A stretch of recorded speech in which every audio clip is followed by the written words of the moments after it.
Bismillahirrahmanirrahim.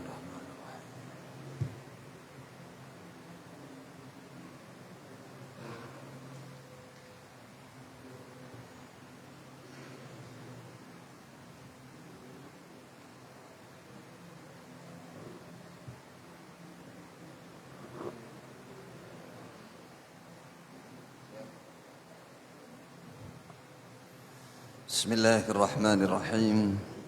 Assalamualaikum warahmatullahi wabarakatuh.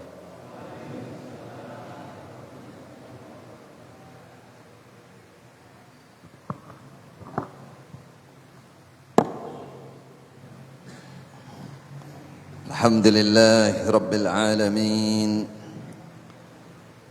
Assalatu wassalamu ala ashrafil anbiya'i wal mursalin Nabiina wa habibina Muhammadin wa ala alihi wa sahbihi wa man ihtada bihadihi wa istanna bisunnatihi ila yaumiddin wa sallama tasliman katsira. Saudaraku seiman, seislam, seihsan, mudah-mudahan dengan kita bermajlis cinta dengan ilmu, Allah menambah iman kita, menambah ketakwaan kita, menambah kehusyuan kita, kesungguhan kita di dalam menjalankan ibadah kepada Allah Subhanahu wa taala. Amin ya rabbal alamin. Baik Bapak Ibu saudaraku kaum muslimin rahimani wa rahimakumullah. Seperti yang sudah kita biasa lakukan setelah sholat, mementingkan berdoa. Doa yang paling dianjurkan atau dipesankan khusus oleh Rasulullah kepada Mu'adz bin Jabal, Allahumma a'inna ala dzikrika wa syukrika wa husni ibadatik. Kata Rasulullah, wahai Mu'adz, inni uhibbuka, demi Allah aku menyayangi kamu wahai Mu'adz. 3 kali Rasulullah mengatakan. Maka aku berpesan kepadamu, jangan kau tinggalkan doa ini setelah sholat. 1, setelah sholat itu waktu yang mustajab. Lalu Rasulullah memilihkan doa yang sangat dipentingkan, sangat dibutuhkan oleh semua manusia, oleh semua hamba-hamba Allah. Kenapa doa itu sering atau selalu diucapkan? Berarti sehari semalam minimal berapa kali? 5 kali. 5 kali selalu memohon kepada Allah. Karena memang manusia ini tidak punya daya upaya. La haula wa la quwwah illa billah.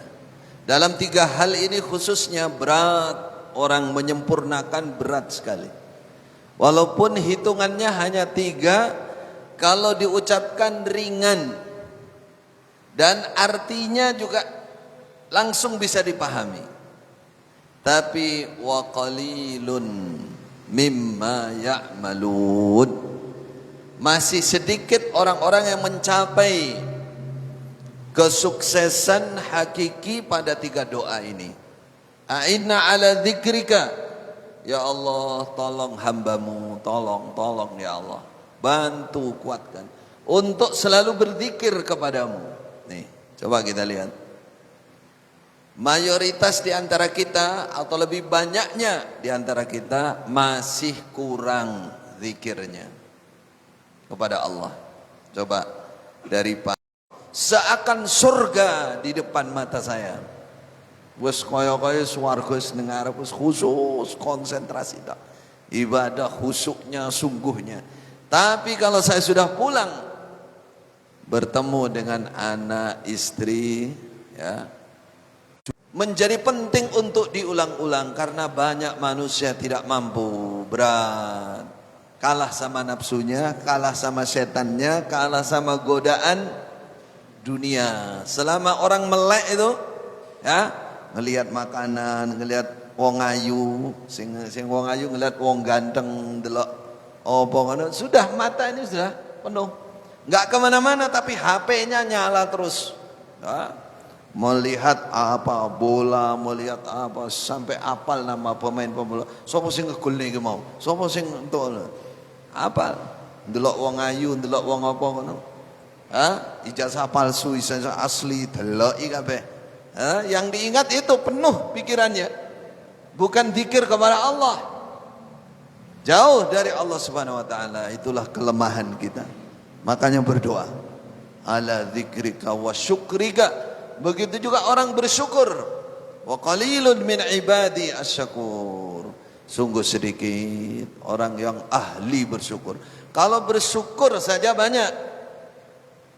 Syakiran. Tapi kalau syakura, yang ahli betul bersyukur, Allah sudah menyatakan sedikit sekali. Atau orang Madura sakonek cong. Sakonek. Segelintir manusia. Nah, kita berjuang sampai sempurna melakukan ini. Yang ketiga apa? Ini yang ketiga yang mau saya perdalam sedikit di muqaddimah ini. Wa husni ibadatik. Memperbaiki, menyempurnakan ibadah kepada Engkau ya Allah. Pertanyaannya, sudah berapa tahun kita beribadah kepada Allah? Kalau yang sudah 50 tahun, seperti saya ini sudah kepala 50 tahun ya Allah, saya beribadah kepadamu, insya Allah. Cuman ada pertanyaan kedua, sudah sampai di mana kesempurnaan ibadahmu kepada Allah? Kalau ini nggak bisa jawab kita, nggak bisa jawab, harus belajar dan belajar. Sempurna ibadah itu dimulai dari, kalau Bapak Ibu ingin mendalami lagi, dimulai dari paham betul apa arti ibadah itu, apa definisinya, jane apa to ibadah itu. Ya. Para ulama sejak zaman dulu, sebelum mereka melakukan ibadah, mengajarkan ilmu dulu, supaya orang paham apa to jane ibadah itu, secara bahasa maupun secara istilah syariat, istilah dalam syariat. Coba sekarang kita ambil sepintas saja. Ayo ibadah. Orang hidup itu harus ibadah. Apa yang ada di benak kita ibadah itu? Paling yang tergambar di benak kita, ayo sholat, ayo poso, ayo zakat, ayo haji. Itulah contoh ibadah. Yang dimaksud, jadi kata-kata abada, ya'budu, abdan, ibadatan, itu apa maksudnya? Kalau kita nggak paham secara mendasar masalah ini, sulit untuk menyempurnakan ibadah itu sendiri. Nah, maka aslul ibadah, kata Imam Ibnu Taimiyah, at-tadhallul wal khudu'. Pahami kata-kata ain ba dal, abada ya'budu abdan ibadatan. Itu makna asal. Kalau orang Arab betul, sayangnya kita orang Arab ya. Orang Arab betul, ngerti bahasa betul, dia sudah paham. Maknanya adalah at-tadhallul wal khudu'. Jadi kalau orang nyebut ibadah, orang sudah, kalau orang Arab asli yang tahu betul, itu maknanya itu at-tadhallul, merasa rendah, menghamba, merasa jadi orang rendah, hina, tidak sempurna, menghamba. At-tadhallul wal khudu', menyerah total kepada Allah Subhanahu wa taala. Nih, kalau kita paham ini, berarti nafas, apa nafas itu? Ruh, karakter ibadah apa saja itu adalah merupakan perwujudan tazallul kita kepada Allah, menghamba, merendah di hadapan Allah. Makanya dalam bahasa Arab, contoh ya, kalau Syekh Ibnu Taimiyah mencontohkan tariqun mu'abbad. Orang Arab bilang begitu, tariqun, jalan, mu'abbad, yang dihambakan. Makna asalnya begitu. Kenapa? Karena jalan itu pasti dia di bawah, diinjek-injek orang, dilewati orang, bahkan maaf dikencingi mungkin, ya. Itu jalan, dia diinjek-injek, menengai, diam saja. Itu namanya jalan mu'abbad, jalan yang diperbudak. Nah, orang Arab bilang begitu. Berarti makna ibadah itu orang menghamba, wis opo jare Gusti Allah, wis gak neko-neko, wis menghamba, merasa rendah, merasa tadzallul di depan Allah Subhanahu wa taala. Itu makna ibadah. Kalau orang paham baru makna bahasa saja, ini belum makna istilah. Istilah syarah-syarah. Orang pasti bisa menyempurnakan ibadah. Cepat atau lambat. Bisa khusyuk, bisa dekat dengan Allah, sampai mau ngasih hadiah itulah. Mau ngasih hadiah. Itu kalau orang paham mana bahwa hadiah sedekah itu adalah ibadah, maka dia konsentrasinya adalah Allah.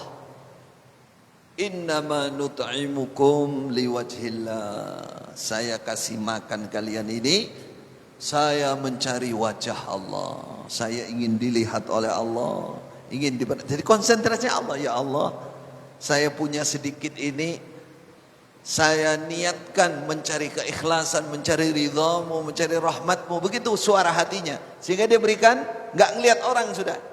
Orangnya mau syukur, mau tidak, mau nyuwun kula bersyukur, matur wun atau syukran katsira, nggak peduli dia, terserah. Bahkan kadang sudah lupa siapa yang dikasih tadi, saking yang diperhatikan itu hanya Allah Subhanahu wa taala. Itu kalau paham. Coba kalau kita bayangkan semua contoh ya, adab sholat, tata cara sholat, itu memberikan makna penjelasan bahwa memang ibadah itu maknanya menghamba. Coba semua gerakannya itu gerakan menghamba.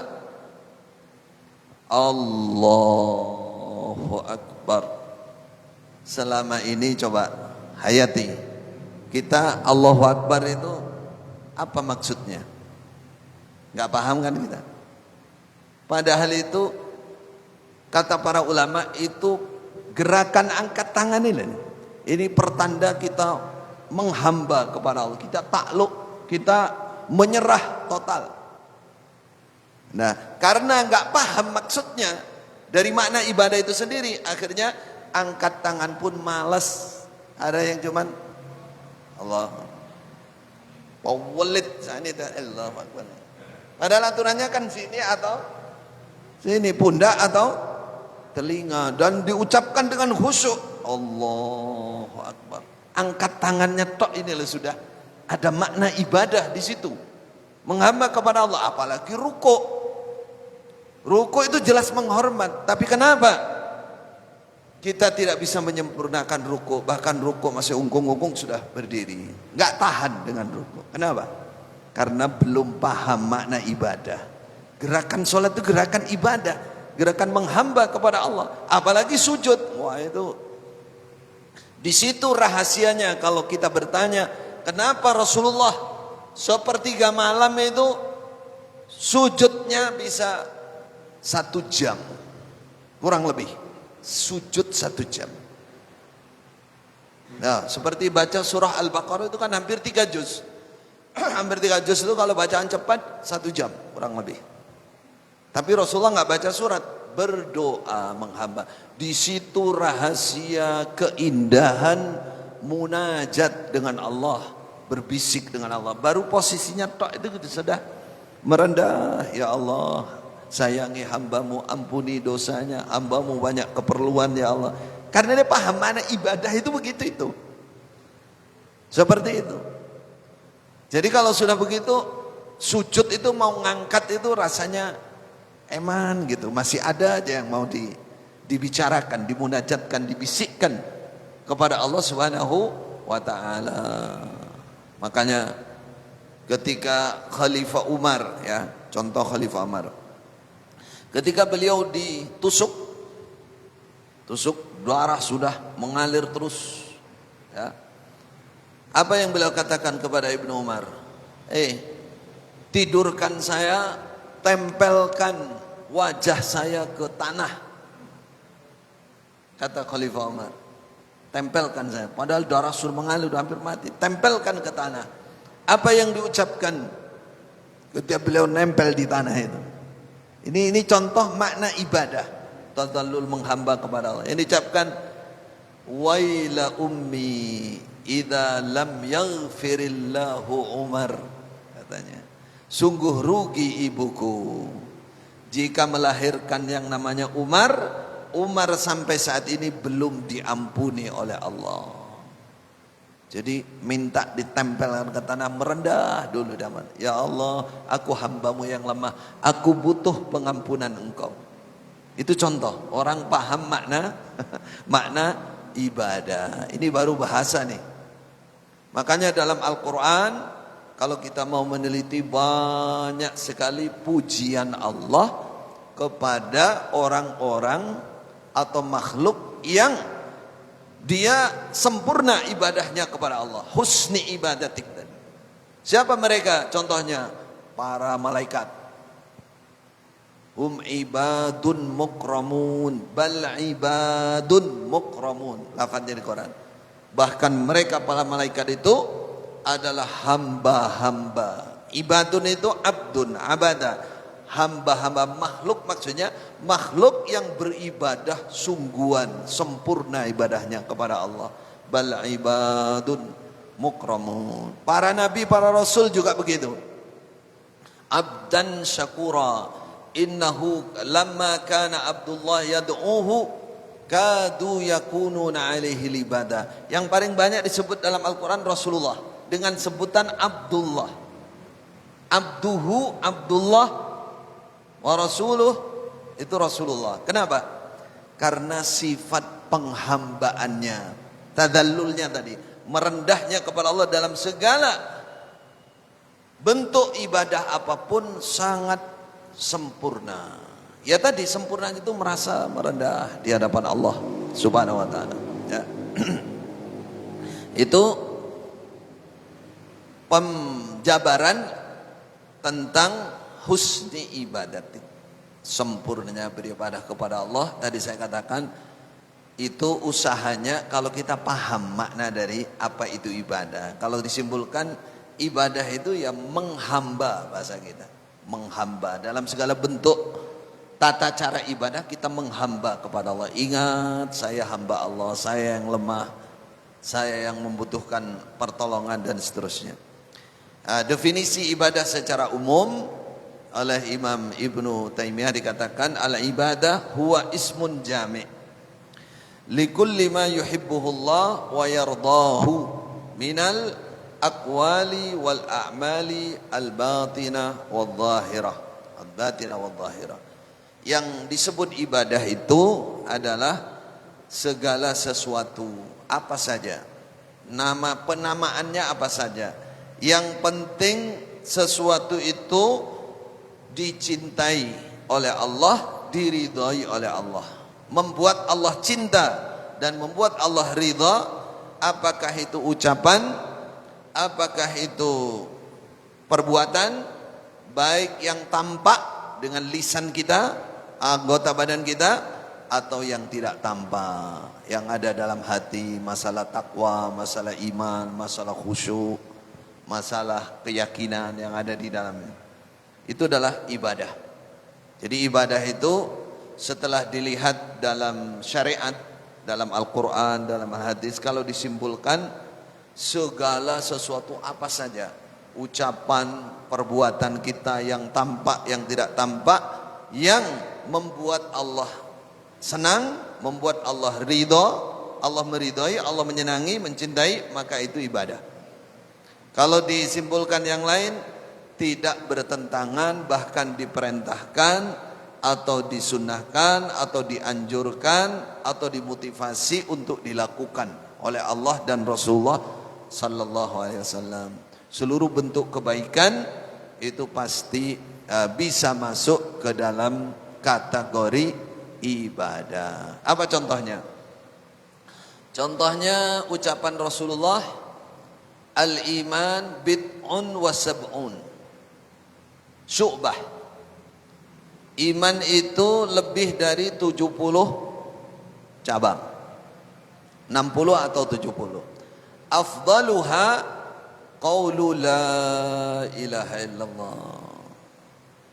Paling utamanya iman itu ungkapan la ilaha illallah, keyakinan dalam hati dengan la ilaha illallah, lalu diungkapkan dengan lisan, diikrarkan, lalu dipraktekkan dengan perbuatan.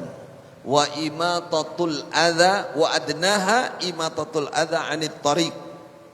Paling sedikitnya iman yang paling bawah itu adalah bergerak menyingkirkan kotoran dari jalan. Wal haya'u minal iman. Termasuk malu itu, sifat malu itu bagian dari iman.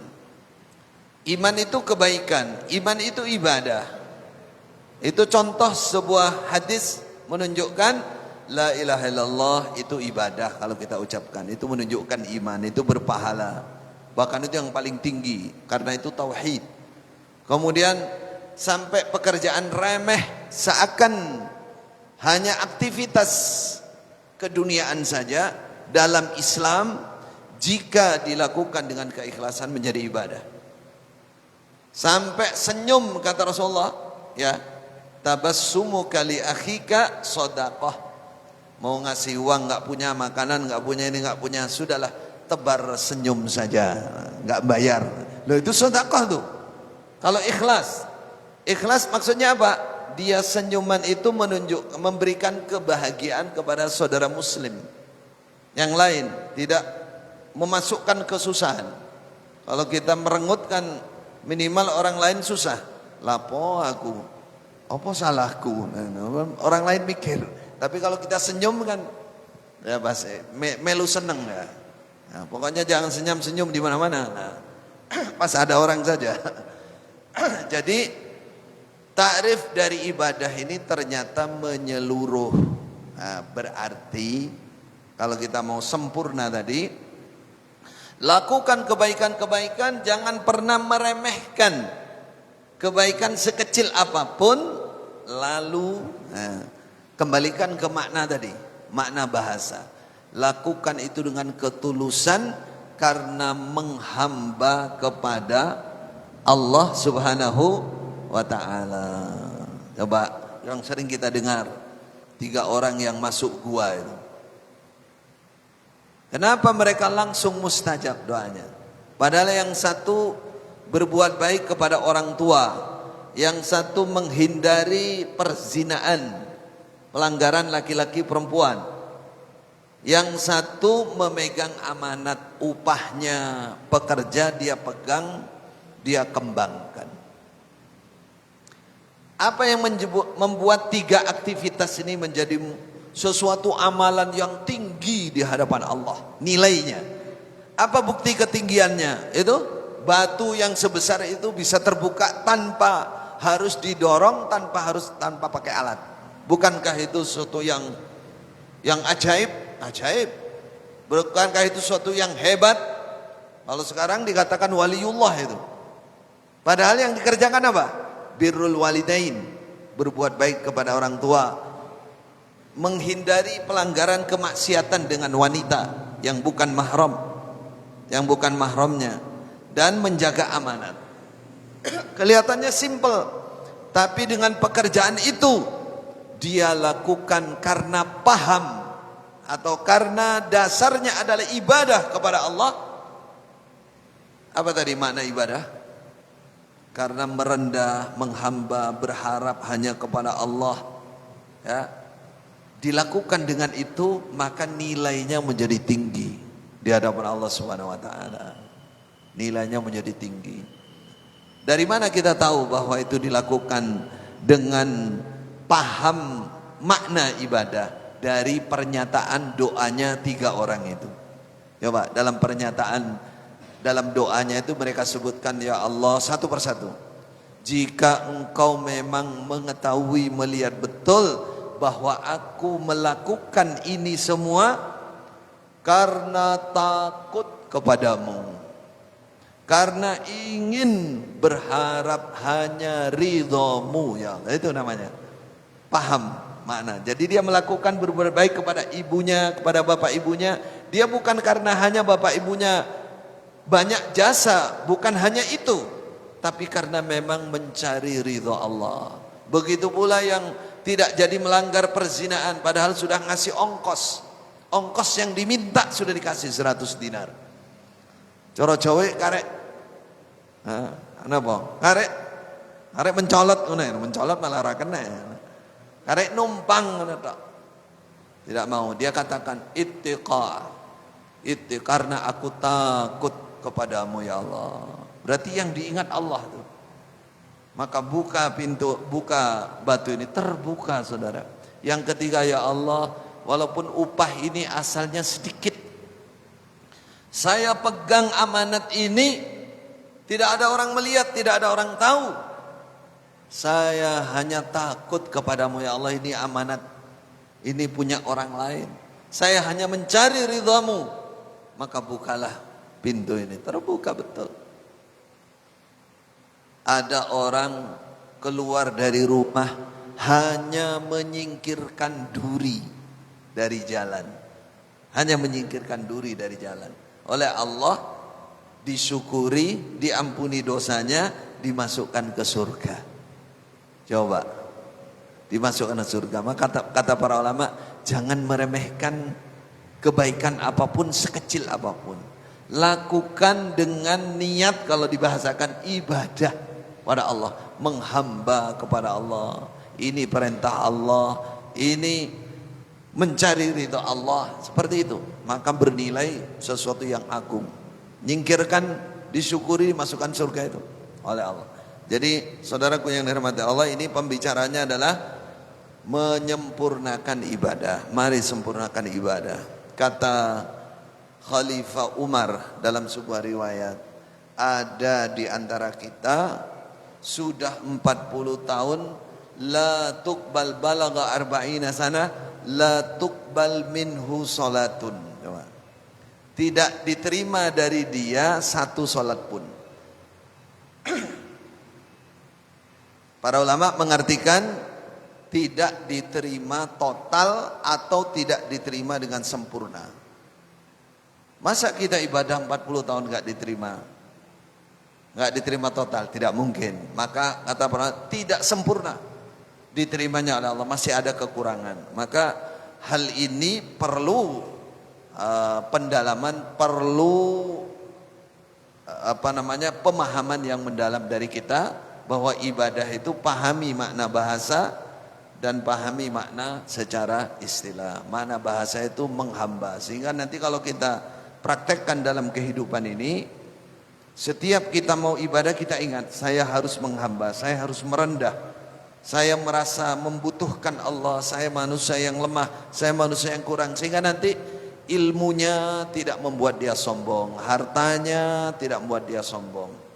Sampai Umar bin Abdul Aziz itu kalau mendapati tempat yang bersih seperti ini, beliau gak berani sujud. Kenapa? Karena sujud itu beliau tidak berani sujud kecuali kalau mengambil tanah, debu ditaruh di tempat sujudnya. Apa yang dimaksud? Karena beliau menghayati bahwa sujud itu adalah gerakan menghamba, merendah kepada Allah yang paling tinggi. Sungguh rugi orang yang bersujud tidak paham dengan makna sujud, makna ibadah. Hanya penculit, gak ada artinya. Gak ada artinya, yang maksud keutamaannya gak dapat. Penghambaannya kepada Allah gak dapat. Nah, sehingga beliau tuh mengetuk hatinya supaya sampai kepada makna ibadah itu ada yang seperti itu caranya. Apakah kita harus meniru seperti itu? Wah, ini bisa bersihkan terus ini masjid ini. Tidak harus. Yang paling kita ambil bagaimana cara setiap kita mau melakukan ibadah, jangan kehilangan rohnya ibadah itu. Nah, di situ sempurnanya ibadah. Namanya wahusni ibadatik. Semua kalau ditanya bagaimana rahasianya orang sholat bisa lama, kuat sujud lama, berzikir lama, sholat malam tahan berdoa lama. Semua paham tidak paham itu pasti berangkat dari dia merasa rendah di hadapan Allah, merasa membutuhkan Allah, merasa tidak mungkin hidup tanpa pertolongan Allah dan seterusnya, menghamba, abada ya'bud. Sehingga kita baca Quran juga demikian, berzikir juga demikian, istighfar juga demikian, terus dalam segala lini macam-macamnya ibadah itu kita menghamba kepada Allah. Semoga kita dimudahkan menjadi hamba-hamba Allah yang sungguh-sungguh di dalam berusaha menyempurnakan ibadah kepada Allah Subhanahu wa taala. Wallahu a'lam. Kita kembali ke hadis yang disebutkan oleh Syekh di sini, akan kita coba bacakan agar keimanan kita terhadap malaikat bisa bertambah, Dalam surah pertama ayat surah Al-Fussilat dikatakan, dalam surah Al-Baqarah terlebih dahulu ya, 177. Laisal birra an tuwallu wujuhakum qibalal masyriqi wal maghrib walakinnal birra man amana billah wal yaumil akhir wal malaikah. Ini dalil tentang rukun iman yang 6. Di sini disebutkan beberapa saja, di antaranya beriman kepada malaikat. Artinya kebaikan yang sesungguhnya akan kita dapatkan, kebaikan yang berlipat, kebaikan yang sempurna jika kita beriman kepada Allah, kepada hari akhir, dan kepada para malaikat. Pertanyaannya, beriman kepada malaikat itu apa yang harus kita dalami? Maka ulama mengatakan, pertama, kaji, ingat, hafalkan siapa mereka malaikat dan apa tugas-tugasnya, lalu hubungannya dengan kita,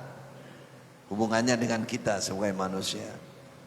Nah, di situ akan timbul penguatan iman terhadap malaikat. Nah, ayat kedua dalam surah Fussilat katakan, innal ladzina qalu rabbuna Allah tsumma istaqamu tatanazzalu alaihimul malaika alla takhafu wa la tahzanu absyiru bil jannah. Orang-orang yang beriman, ini mulai ayat ini memberikan petunjuk malaikat itu ada hubungannya dengan kita. Orang yang beriman dan menjaga istiqomah ibadah, jaga solatnya, jaga berjamaah, jaga qiyamul lailnya, istiqomah. Nah, maka ketika mendekati kematian, malaikat turun, Allahu alam berapa jumlahnya. Dalam sebuah riwayat ribuan malaikat turun. Turunnya apa? Takziah, belum mati itu sudah takziah. Apa takziahnya? Menghibur yang membuat orang mendekati kematian itu tidak ada susah sama sekali. Bahkan dia memisai dunia itu senang, tenang, ya, tidak berontak apa-apa. Kenapa? Karena malaikat turun dan mengatakan, wa absyiru bil jannah la takhafu wa la tahzanu. Enggak perlu takut, enggak perlu susah. Bergembiralah kamu surga. Sehingga dia mau dicabut nyawanya saja sudah enggak milih dunia, sudah lupa sama istri yang cantik, ya, suami yang tampan, sudah lupa dengan semua keindahan dunia. Kalau dia punya, apalagi tidak punya, enggak punya, sudah lupa. Nah, berarti malaikat itu dekat dengan kita yang beriman dan beristiqamah, dekat. Nah, keimanan kita tambah. Karena iman itu bisa bermakna kecintaan, kedekatan. Kalau kita nggak paham ini, seperti ini kita nggak tahu, nggak ada kedekatan kita, serasa malaikat itu jauh dan tidak ada manfaatnya bagi kita, padahal banyak sekali manfaatnya, pendukung kita. Nah, dalam surah An-Nisa, la yastanghifal masih ayakuna abdan lillah walal malaikatul muqarrabun. Malaikat-malaikat itu adalah hamba-hamba Allah yang sungguh, dan mereka dekat dengan Allah. Jadi ini bukan makhluk biasa. Mereka itu adalah hamba-hamba Allah yang dekat dengan Allah dan tidak pernah menolak untuk beribadah kepada Allah. Sebagaimana Nabi Isa, atau Nabi Isa sebagaimana malaikat. Coba kita lihat, kita punya teman, punya saudara atau punya keluarga, ibadah, seneng ibadah. Orangnya alim, wirai, hati-hati. Rasanya kita bangga. Nah, malaikat jauh lebih dari itu. Dari kesungguhan ibadah mereka sebagai hamba Allah, kita lebih menghormati. Nah, ini namanya makna iman. Kita hormati malaikat. Mereka bukan makhluk biasa. Mereka orang yang hamba yang beribadah kepada Allah Subhanahu wa taala. Bahkan dikatakan la yastakbiruna an ibadati wa la yastahsirun. Enggak pernah leren malaikat untuk ibadah. Enggak pernah berhenti. Yusabbihuna al-laila wan nahar la yafturun. Mereka bertasbih terus kepada Allah, tidak pernah futur. Kalau kita futur sering, futur juga sering. Futur itu telat. Males, telat, namanya futur, pakai ca. Kalau futur pakai to, sarapan. Jadi futurnya ya, sarapannya ya. Terus futur dan futur. Malaikat enggak pernah, la yafturun. Katakan malaikat itu dalam surah Fatir, utusan-utusan Allah yang memiliki apa? Sayap. Jadi kita melihat malaikat sempurna, fisiknya menakjubkan dan bersayap. Ada yang sayapnya dua, masna, tiga, wa thulatha, wa ruba, empat. Makanya yang menikah lebih dari satu, gimana dalilnya? Fankihu ma tabalakum minan nisa'i masna wa thulatha wa ruba. Berarti dua, jajal loro. Wa thulatha tiga, jajal tiga. Wa ruba empat, jajal empat. Pertanyaan, apa begitu maknanya? Tidak, itu salah. Itu makna tidak mangkul. Makna begitu. Makanya ada yang ngitung itu, ini disamakan dengan surah Fatir. Surah Fatir itu malaikat sayapnya masna dua, berarti 4. Wa thulatha tiga, berarti 6. Ada waruba'a 4. Dalam bahasa Arab yang jelas, yang maksur namanya. Nah, baik. Apa maksud dari ayat ini? Kenapa Allah menjelaskan? Artinya malaikat itu bukan makhluk biasa. Dia hebat. Dia pindah wus kemana-mana pakai bersayap. Nah, kita beriman dan kita memahami itu sehingga merasa lebih dekat dengan malaikat. Ayat berikutnya surat Ghafir ayat 17. Katakan pemikul aras, malaikat pemikul aras, dan malaikat di sekitar aras. Jadi di aras sana, di arasnya Allah pasti ada malaikat yang tawaf. Kalau di bumi manusia ini tawaf di Baitullah. Kalau di sana di langit di arasnya Allah itu malaikat tawaf. Ada yang mikul aras. Semuanya yang mikul aras dan tawaf di sekitarnya aras, apa yang mereka lakukan? Mereka bertasbih kepada Allah, memuji Allah. Lalu hubungannya dengan kita diingat-ingat. Bersyukurlah kita kepada para malaikat. Lalu ikuti apa yang didoakan oleh malaikat. Malaikat memintakan ampun pemikul aras dan di sekitar aras itu kepada orang-orang iman. Wa yastaghfiruna lilladzina amanu. Mereka memintakan ampun kepada Allah. Masya Allah, malaikat yang sebesar itu dari pundak ke telinga ini perjalanan 700 tahun. Dari mata kaki, dari telapak kaki ke lutut ini perjalanan 500 tahun kalau itu. Ada 8. Wa yahmilu arsy rabbika yawman thamaniyah.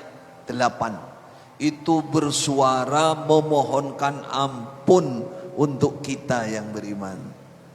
Apakah kita tidak berterima kasih kepada malaikat? Berterima kasih itu bagian kedekatan kita, bagian iman. Siapa yang ingat itu lalu senang mencintai malaikat, bahkan mungkin mendoakan, tapi malaikat nggak perlu didoakan mintakan ampun, nggak perlu. Malaikat nggak ada dosanya, nggak dikasih nafsu, ya. Tapi paling tidak cinta, dekat, itu iman, pertanda iman. Kuatkan iman kepada para malaikat. Dalam ayat selanjutnya dikatakan, wa yastaghfiruna lilladzina amanu rabbana,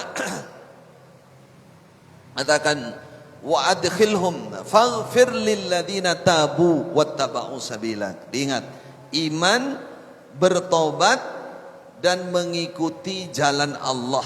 3 ini. Itu jalan Allah. Itu yang selalu malaikat tidak diam untuk memintakan ampun. Rabbana dikatakan. Lalu selain mintakan ampun apa?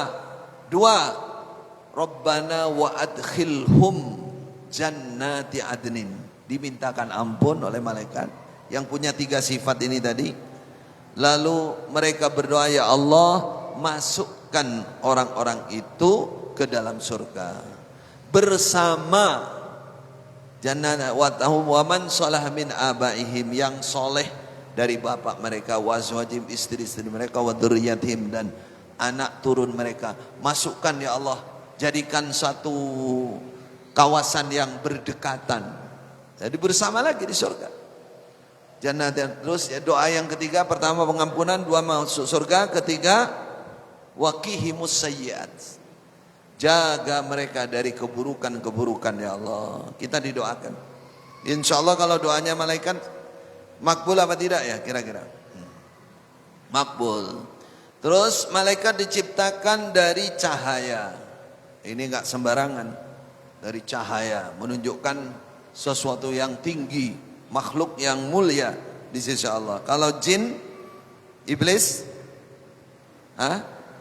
diciptakan dari api. Itu sudah dasar penciptanya sudah kelihatan panas. Saya senang emosi. Hati-hati kalau sudah panas, jangan-jangan saya ketempatan iblis ini. Mana-mana muring-muring, masjid muring-muring, di rumah muring-muring, di jalan muring-muring, kudu muring-muring aja. Ya panas itu berarti iblisnya masuk ini. Kata Rasulullah, tidak ada tempat satu telapak kaki atau satu jengkal di langit sana kecuali ada malaikat yang sujud atau berdiri berzikir kepada Allah. Sungguh betapa malaikat sangat dekat dengan Allah Subhanahu wa taala. Besok di hadapan Allah hari kiamat, mereka masih menyatakan, ya Allah, kami belum beribadah kepadamu dengan sebenar-benarnya ibadah. Saking mereka takut dengan Allah, merasa kurang. Hanya yang bisa kami andalkan, kami enggak pernah menyekutukan engkau. Kami selalu bertauhid kepadamu. Kalau malaikat saja merasa kurang, enggak pernah leren tadi, bagaimana kita, saudara? Nah, ini kita beriman malaikat itu ibadahnya luar biasa dan makhluk yang sungguh, dan kita perlu jika mampu kita menirukan malaikat itu. Nah, kata Rasulullah, aku diizinkan oleh Allah menceritakan ada seorang malaikat di antara pemikul arasnya Allah yang antara daun telinga dan pundaknya perjalanan 700 tahun. Besar. Orang Yahudi berani. Yahudi itu malaikat dijadikan musuh. Malaikat Jibril ditantang oleh Yahudi. Masya Allah. Padahal pemikul aras saja itu ada yang dari daun telinga sampai sini 700, itu dalam Abu Daud. Termasuk pemimpin malaikat adalah malaikat Jibril. Ketika malaikat Jibril diperintah oleh Allah untuk menyiksa kaum Lut. Kaum Lut itu siapa? Sodomi. Kalau sekarang yang dikenal apa? Apa? Namanya apa? LGBT. Jaluk cepitan yang lain daripada yang lain. Waliyadzubillah. Itu kaum Lut. Allah merintahkan malaikat Jibril yang menyiksa. Apa yang dilakukan? Hanya dengan ujung sayap diciduk, cukil sidik, seret. Yang katut apa? Dengan ujung sayap itu. Sayap satu padahal sayapnya 600. Ini sayap satu aja dikatakan ya, di sana ada 7 golongan umat, 7 ras. Kemudian jumlah orangnya kurang lebih 400.000 dalam riwayat ini. Dan sak hewan-hewannya semua diangkat. Dan tanahnya, gedung-gedungnya, imarat semua hanya ada di ujung sayap satu.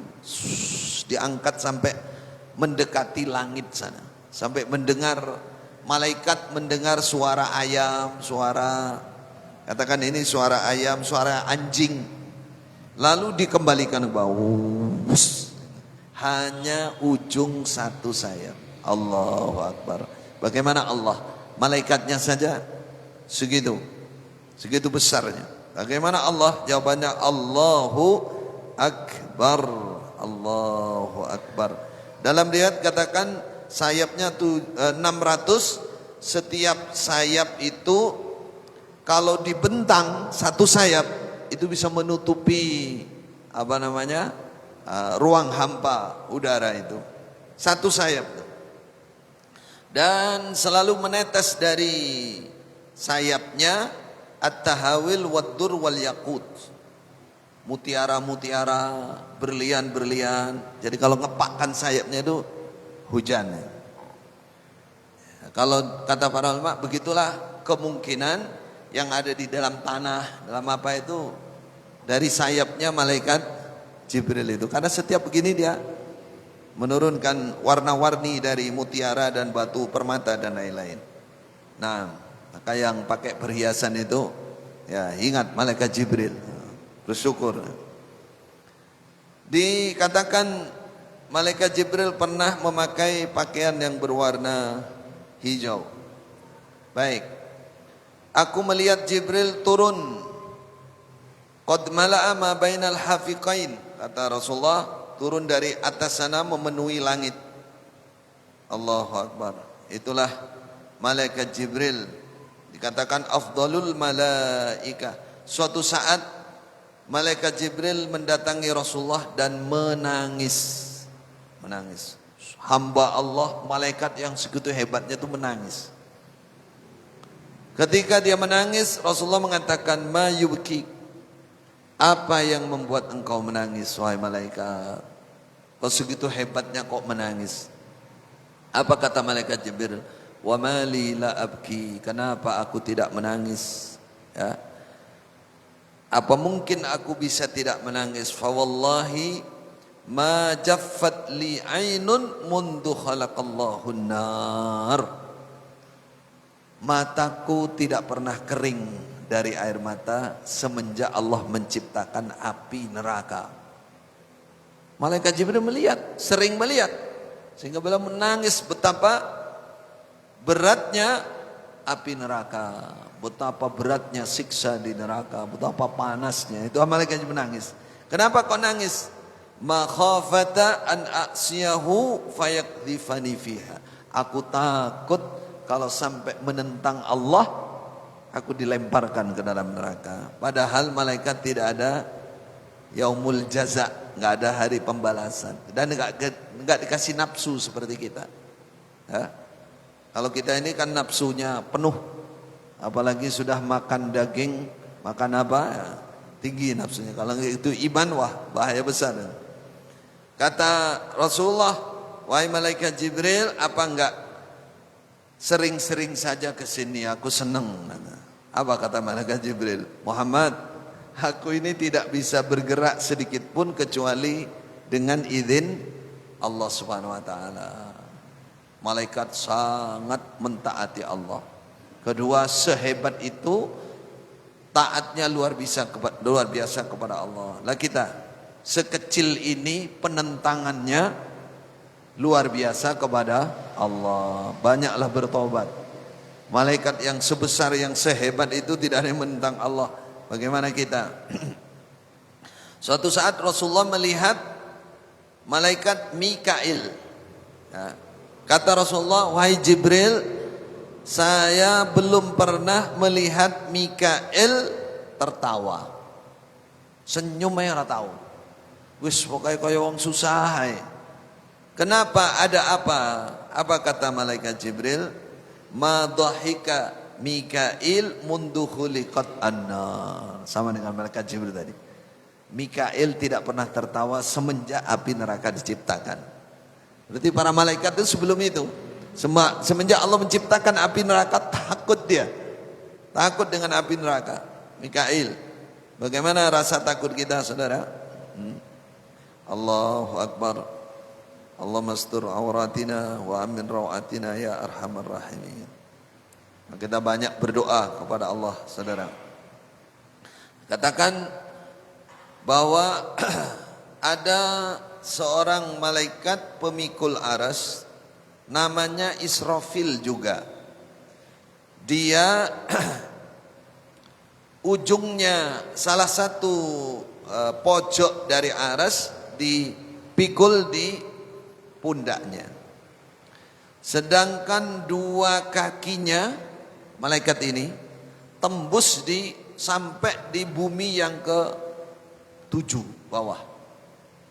Kepalanya tembus di langit yang melewati langit yang ke-7 di atas. Allahu Akbar. Betapa besarnya dan panjang malaikat itu. Ini ada di riwayat sebutkan seperti itu. Wa maraka ra'suhu minas sama'i sabih alulya, tembus di langit yang ke-7 katanya. Tidak ada seorang pun yang diciptakan oleh Allah yang lebih baik suaranya daripada malaikat Israfil. Suaranya bagus. Fa in akhadha fit tasbih qata'a ala ahli sab'i samawat salatahum wa tasbihahum. Malaikat Israfil kalau sudah menyuarakan tasbih, subhanallah, misalkan subhanallah wa bihamdi subhanallahil azim, saking bagusnya suara malaikat di langit dan di mana ada malaikat berhenti mendengarkan. Yang sholat berhenti dulu, dengarkan suaranya Israfil, suara malaikat Israfil. Nah, ini serba-serbi ada riwayatnya kita supaya tahu dan kenal dengan malaikat. Termasuk yang memimpin di antara malaikat adalah malaikat maut. Tuh. Jadi ada seorang malaikat dinamai malaikat maut. Tapi anak buahnya banyak. Jutaan mungkin ribuan yang nandangi orang. Tapi malaikat maut itu ya kepalanya satu. Ya. Dalam sebagian riwayat dinamai malaikat apa? Israel. Ada yang riwayat atau Azrail pakai ain. Pakai ain. Itu yang memimpin pembunuhan. Pembunuhan, pencabutan nyawa, bukan pembunuhan pakai pedang. Pencabutan nyawa. Kalau sudah diperintah oleh Allah, sudah tidak ada yang berani. Ada malaikat-malaikat yang menempati langit ke-7. Mereka meramaikan langit itu dengan ibadah yang terus menerus, siang, pagi, siang, malam, sore. Yusabbihuna la yafturun. Ada malaikat yang masuk keluar masuk di Baitul Ma'mur. Di langit ke-7 sana ada Baitul Ma'mur. Setiap hari yang masuk itu minimal 70.000. Dan yang sudah masuk lalu keluar ibadah di situ, lalu keluar tidak akan pernah masuk lagi. Setiap hari sampai hari kiamat. Berarti malaikat banyak yang jumlahnya lebih banyak mana dengan manusia? Lebih banyak malaikat. Karena semenjak diciptakan sampai hari kiamat, itu gambaran yang masuk Baitul Ma'mur saja sudah segitu banyaknya. Ada yang dipasrai surga. Allah menciptakan malaikat untuk mengurusi surga. Apa yang dikerjakan? Menyiapkan gedung-gedung, menyiapkan semua yang untuk kesenangannya orang iman. Jadi kita ini perlu berterima kasih dengan malaikat. Terima kasih wahai malaikat, syukron. Kalau kita yang menyiapkan semua malaikat. Allah menciptakan malaikat untuk menyiapkan segala sesuatu yang dibutuhkan di surga. Maka kita beriman, bersyukur, cinta dengan malaikat. Ada yang dipasrai neraka. Ngurusi neraka itu malaikat semua, bukan hanya malaikat Malik saja. Saking takutnya. Kalau malaikat enggak perlu begitu, satu orang bisa nangani ratusan ribuan orang. Baik. Yang terkejam disebut dengan malaikat Zabaniyah. Zabaniyah, wahum az-zabaniyah. Kalau sudah ketemu Zabaniyah itu udah nggak ada tawar menawar, langsung cincang, ambil kakinya Zabaniyah itu. Kemudian ada malaikat-malaikat penjaga pintu, penjaga ruang-ruang di neraka jahanam, di dalam neraka. Ada malaikat yang dipasrai menjaga anak Adam. Jadi kita ini duduk, kita makan supaya nggak salah masuk, kita minum, kita berkendaraan, kita segala aktivitas itu ada yang jaga, ada yang ditugaskan menjaga. Makanya ada orang kalau banyak berdoa ngantuk bawa mobil nggak tabrakan. Nggak mungkin, malaikat yang jaga, diegok negara malaikat. Ada malaikat. Dalilnya ada di surah Ar-Ra'du ayat 11. Surah Ar-Ra'd. Wallahu mu'aqibatun min baini yadayhi min khalfihi yahfazunahu min amrillah. Jadi masing-masing orang ini ada yang dijaga oleh malaikat, tapi semua atas perintah Allah. Makanya jangan melakukan hal-hal yang membuat malaikatnya jauh, nggak ada yang jaga kita. Apa contohnya? Jarang berzikir, jarang sikat gigi, atau siwakan, atau sikatan, bau. Malaikat nggak senang. Atau jalan bawa lonceng, kelontengan, teng teng teng teng teng, itu malaikat juga nggak senang. Ar-rufqah yang biasanya di lehernya unta.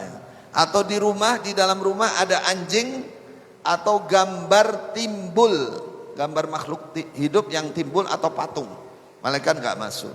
Itu kalau ada apa-apa kok celaka nggak ada yang nolong dari malaikat, jangan menyalahkan malaikat. Atau orang junub, orang jinabat, malaikat nggak masuk. Ada habis amal soleh, maka paling tidak Rasulullah mengatakan wudu dulu. Nah itu malaikat masuk. Ada wudu itu kan sebagian hadasnya hilang. Itu. Ada malaikat yang dipasrai menjaga tidur orang. Coba, yang tidur dijaga oleh malaikat kalau baca apa? Tidur dan dijaga.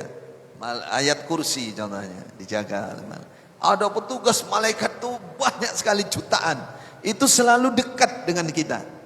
Cuman kita aja karena imannya kurang, cerita tentang ini kurang, perasaannya jauh dari malaikat. Ada malaikat yang dipasrai menulis amal kita, Raqib, Atid. Tidak pernah ada yang terlewatkan. Maka para ulama mengatakan kalau kamu mau melakukan kebaikan, toleh ke kanan, di situ ada malaikat. Melakukan keburukan, noleh ke kiri, supaya kamu nggak jadi. Karena malaikat nggak bisa pesanan. Malaikat jangan ditulis ya, nggak ada begitu, nggak nerima pesan. Tapi yang menjaga yang kanan, ngomong sama yang kiri, malaikat yang kiri, kalau masih niat melakukan keburukan jangan ditulis. Nanti kalau sudah melakukan baru ditulis. Satu, Itu kalau orang iman. Malaikat yang kanan baru niat kata yang kiri. Kalau niat api tulisan situ satu kebaikan. Kalau melakukan tulis 10 kali lipatnya. Itulah bonus bagi kita yang beriman insyaallah. Berterima kasih pada malaikatnya. Rasulullah pernah mengatakan, malulah kalian kepada malaikat yang selalu bersama kalian menulis dan tidak pernah memisai kalian. Dalam sebuah riwayat dikatakan mereka tidak memisai kalian kecuali dalam 3 keadaan, yaitu ketika buang air besar dan ketika jinabat dan ketika mandi.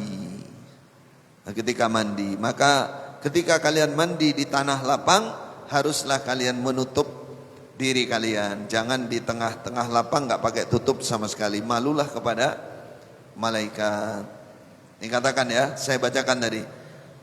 Malaikat tidak masuk ke dalam rumah fihi kalbun, anjing, wala suratun, gambar timbul makhluk hidup. Bahkan sebagian ulama yang mutasyaddid, pokoknya gambar makhluk hidup dia nggak masuk, gambar apapun. Tapi yang banyak yang timbul atau yang patung nggak masuk malaikat. Dan orang yang jinabat kecuali jika dia berwudu. Wala timsal ini patung ya. Wala yashabuna rufqatan mahum kalbun au jaras. Malaikat juga tidak menemani rombongan perjalanan yang ada anjing bersama anjing dan jaros. Jaros itu bel, kelontengan apa namanya, yang ada di lehernya. Kalau di Jawa itu sapi, itu kayak andong itu. Apa? Lonceng. Nah, itu malaikat nggak mau, karena itu manggil setan. Ada malaikat yang khusus berjaga-jaga meneliti ibadah di siang hari dan malam. Mereka bergantian. Ketika subuh dan asar mereka berkumpul. Maka bacaan subuh usahakan imamnya yang bagus bacaannya. Usahakan kalau ada. Karena bacaan sholat subuh itu didengarkan oleh para malaikat. Kalau bacaannya sudah suaranya nggak bagus, lagunya nggak bagus, tambah ngantuk bisa, itu malaikatnya kecewa kira-kira.